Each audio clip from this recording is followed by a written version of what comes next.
Halo teman-teman, kali ini aku mau melanjutkan cerita aku setibanya di Indonesia dari India di masa pandemi. Welcome back to Indonesia.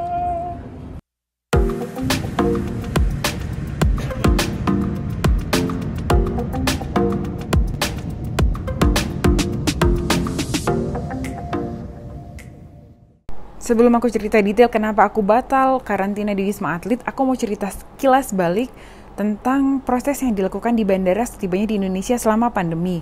Nah, kita harus antri untuk mengecek suhu dan dibagikan form untuk mencatat hasil pemeriksaan kesehatan. Nah, sambil ngantri kita bisa ngisi data dan nantinya hasil pengecekan suhu kita akan dicatat oleh tim Satgas Covid. Dan form tersebut kita serahkan ke petugas Satgas Covid untuk distempel dan ditandatangani. Setelah itu adalah bagian yang juga sangat penting adalah pengecekan tujuan kita ke Indonesia untuk apa, dan ini menentukan di mana kita akan karantina. Karena aku punya surat pengantar, maka aku karantina di Wisma Atlet dan dapat teks seperti ini bagi yang tidak akan karantina di hotel. Setelah ambil bagasi dan antri menunggu damri sekitar 20 menit, kami pergi menuju Wisma Atlet.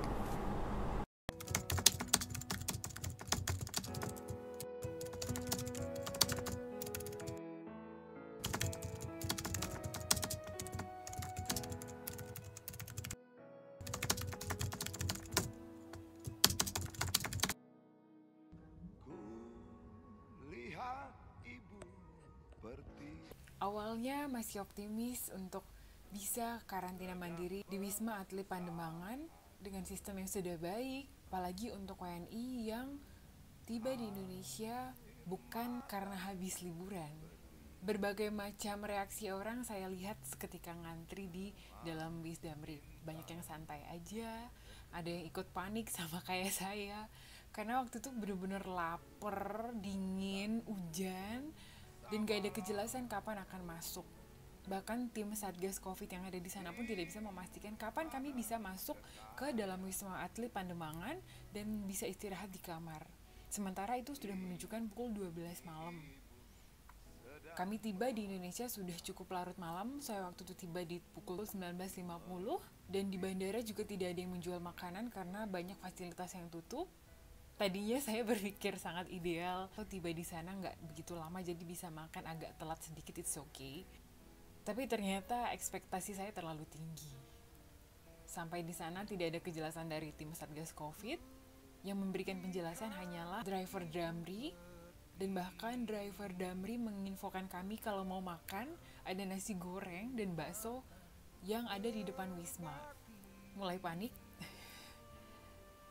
mulai khawatir, akhirnya mesen makanan secara online. Dan saya kebetulan berbarengan dengan 2 mahasiswa dari New Delhi. Akhirnya saya pesan untuk kami bertiga. Kami makan di Damri.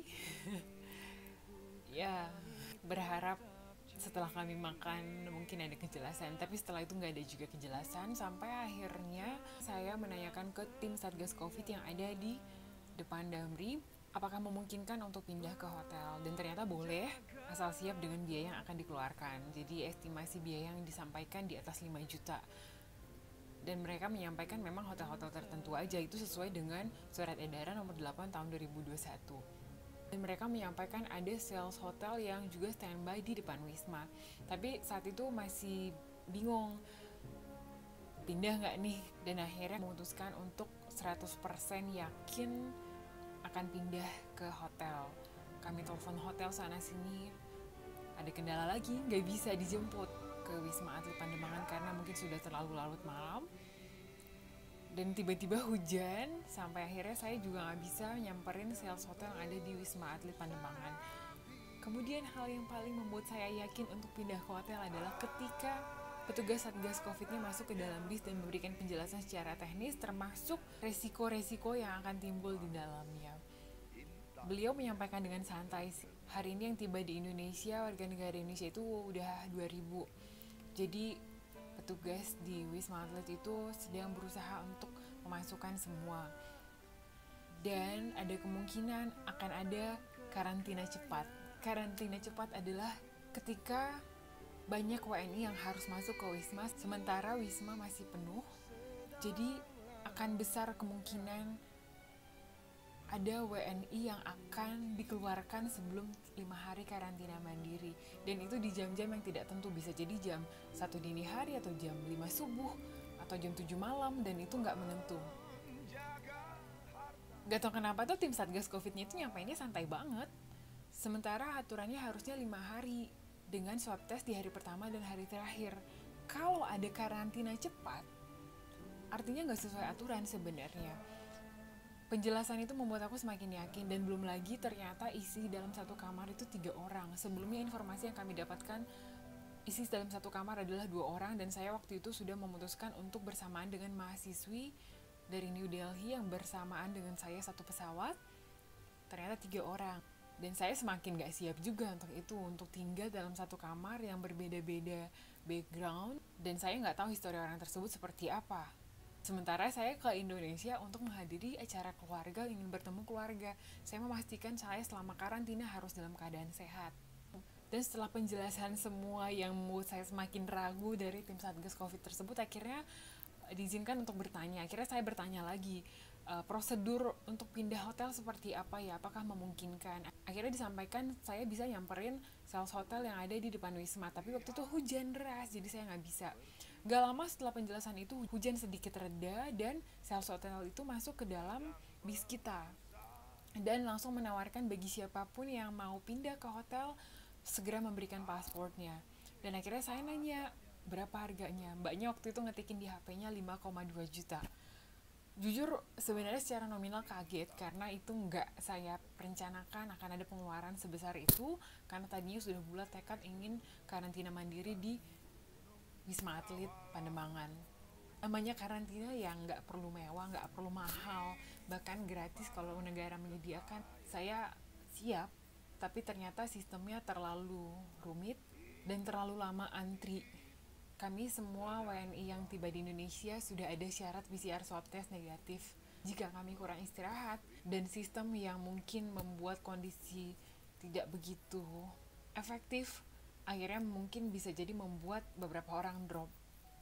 Akhirnya saya menyerahkan paspor saya, dan agak unik waktu itu membayar 100.000 untuk membayar orang yang mengangkat koper kami, dan 5,1 jutanya pelunasannya dilakukan di hotel. Kami langsung diantarkan ke hotel, dan di situ saya berkenalan dengan 3 orang wanita, 2 dari Jepang, 1 dari Korea.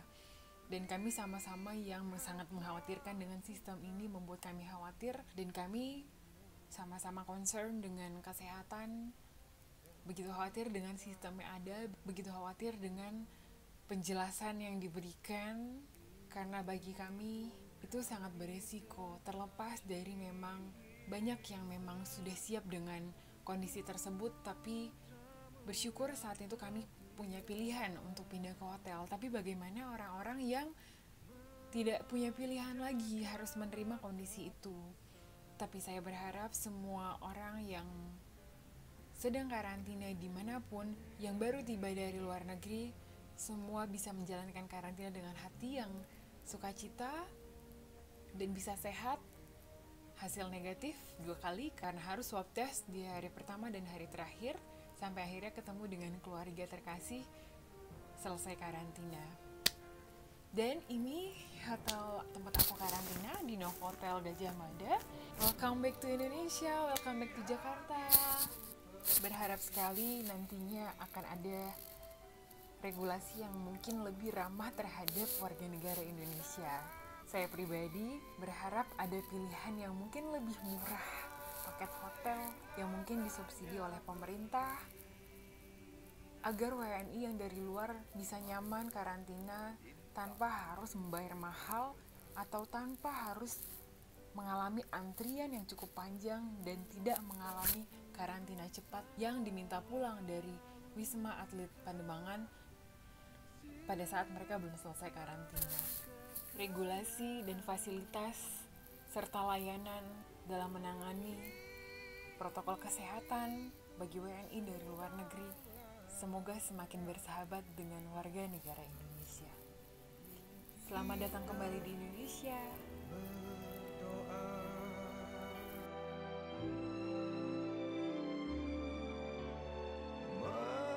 Menjaga harta usah